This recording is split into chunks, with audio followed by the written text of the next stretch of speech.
En este video vamos a abordar algunos elementos conceptuales y ejemplos prácticos relacionados con el siguiente tema que corresponde en semana 2 y que específicamente está en la connotación del comportamiento del consumidor en los contextos de servicios.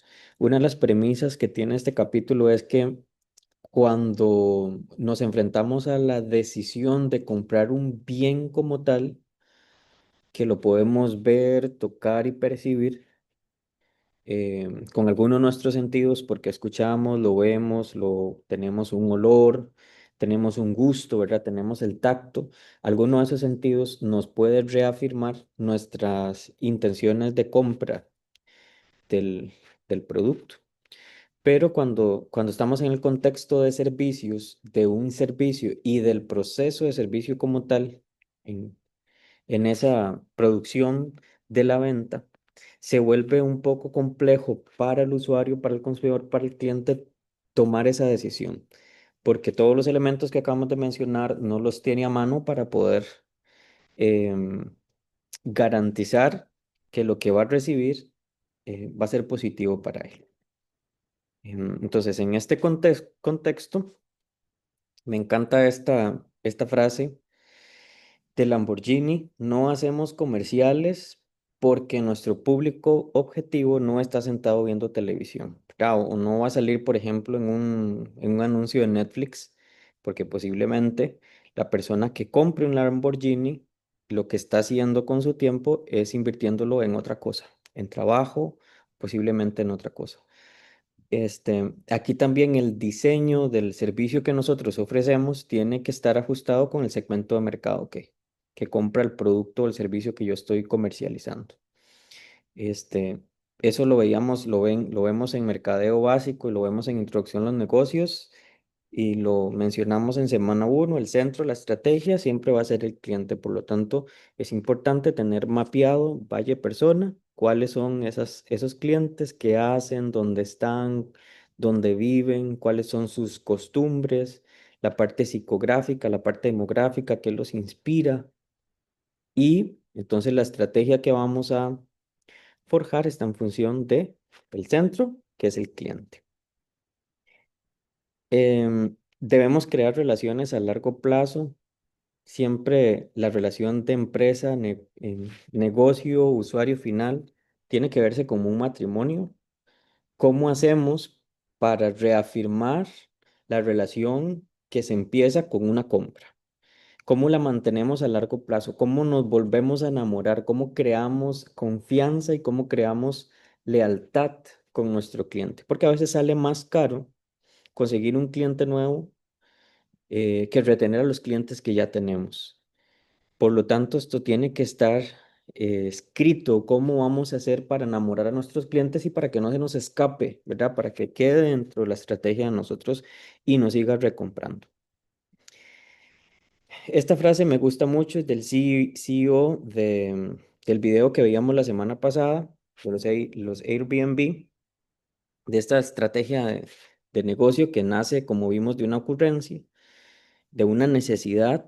Es extraño, pero nunca creíamos em, que Airbed and Breakfast fuese una gran idea. Los primeros nombres, ¿verdad? Pensamos que solamente nos pagaría el alquiler hasta que pudiéramos llegar a esa gran idea. Una cosa que he aprendido es que las grandes ideas suelen ser estúpidas al inicio. Después de esa ocurrencia, hay que sentarse a sistematizar las ideas que tenemos, ¿verdad? No es que de una ocurrencia o de una idea estúpida, como dice ahí la frase, ¿verdad? eh, no es que esa idea va a ser exitosa, después tenemos que sentar a planificar. Es parte de lo que nos dice la ciencia.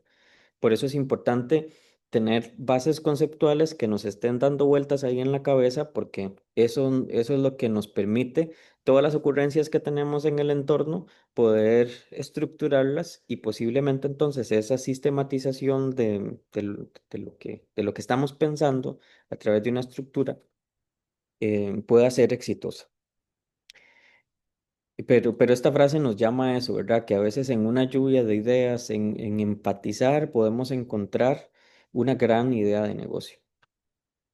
Esto me encanta, usar algún algo que esté ocurriendo en el mercado, por ejemplo, elecciones, o algo que se hace viral, poder utilizarlo en nuestra estrategia de comunicación, en nuestra estrategia empresarial, en nuestra sistematización del servicio que estamos ofreciendo. Estos son los, los comerciales de Conflex que utilizaron un evento político para llamar la atención. Ok, ya aterrizando un poco en el panorama general de este capítulo, lo que nos invita es ver el modelo de consumo de servicios desde tres etapas. Lo que ocurre antes, la etapa previa, lo que ocurre en el encuentro y lo que ocurre después.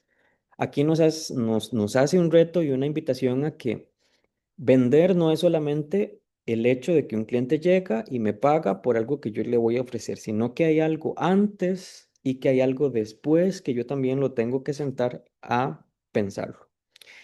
Tomé esta imagen tal cual del libro porque me pareció muy importante hacer la separación. Ok, en todas esas etapas que acabamos de ver, ya me ubico yo como empresa y me pregunto, bueno, el servicio que yo estoy ofreciendo es de alto contacto. Los clientes me pueden visitar físicamente, pueden observar, pueden ver opciones, pueden asesorarse, pueden preguntarle a una persona, mire, eh, ¿qué me recomienda? ¿Cuál es la mejor opción?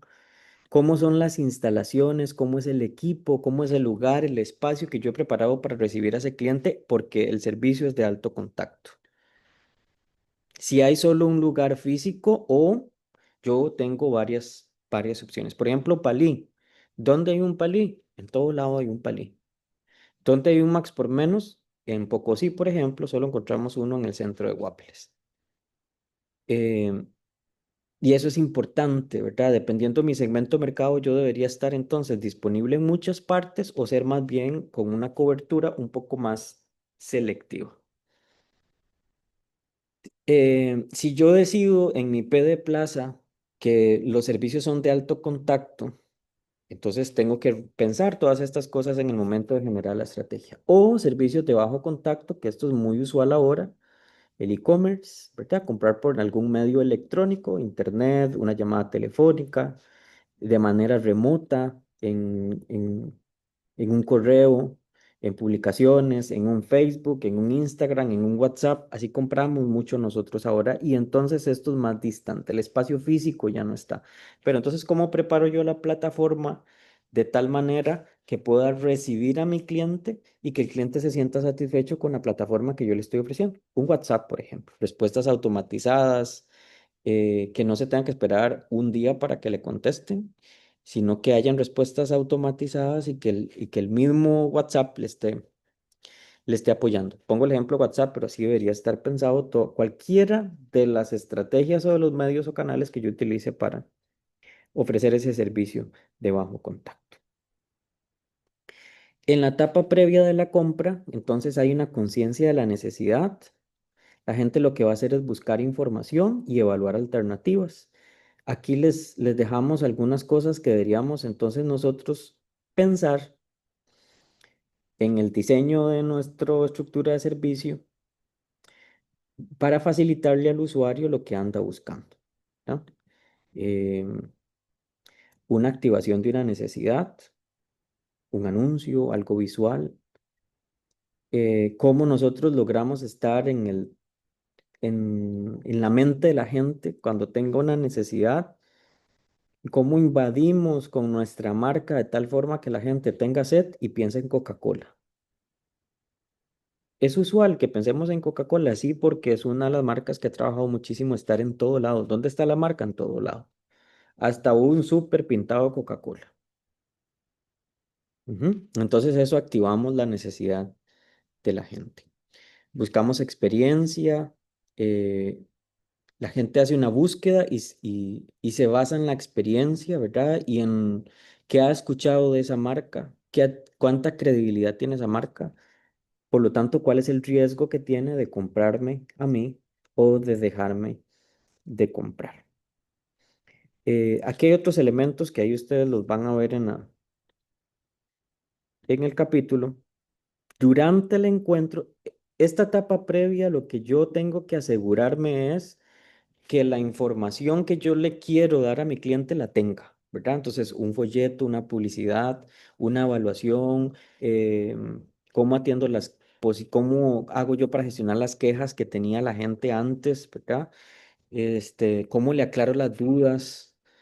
¿Y cómo estoy haciendo yo actualmente para que la gente no tenga, por ejemplo, si es un servicio de bajo contacto, que no hay alguien que le atienda en tiempo real, face to face, cara a cara?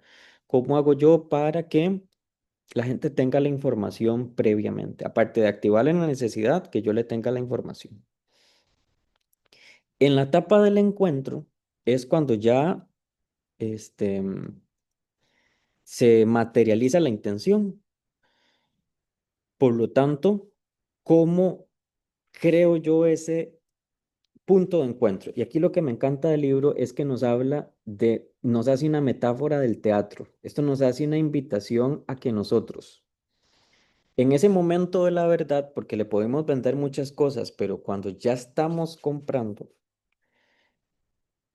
¿qué le estoy ofreciendo realmente yo a mi cliente? ¿Cómo me preparo yo para ese momento? Y la invitación es que nos sentemos, como se escribe una obra de teatro, nos sentemos a mapear cuál es el proceso que necesitamos para que ese momento de la verdad se pueda realizar de la mejor manera y que la persona quede satisfecha no solamente con el producto, sino con el proceso de servicio que le estamos ofreciendo. Y después,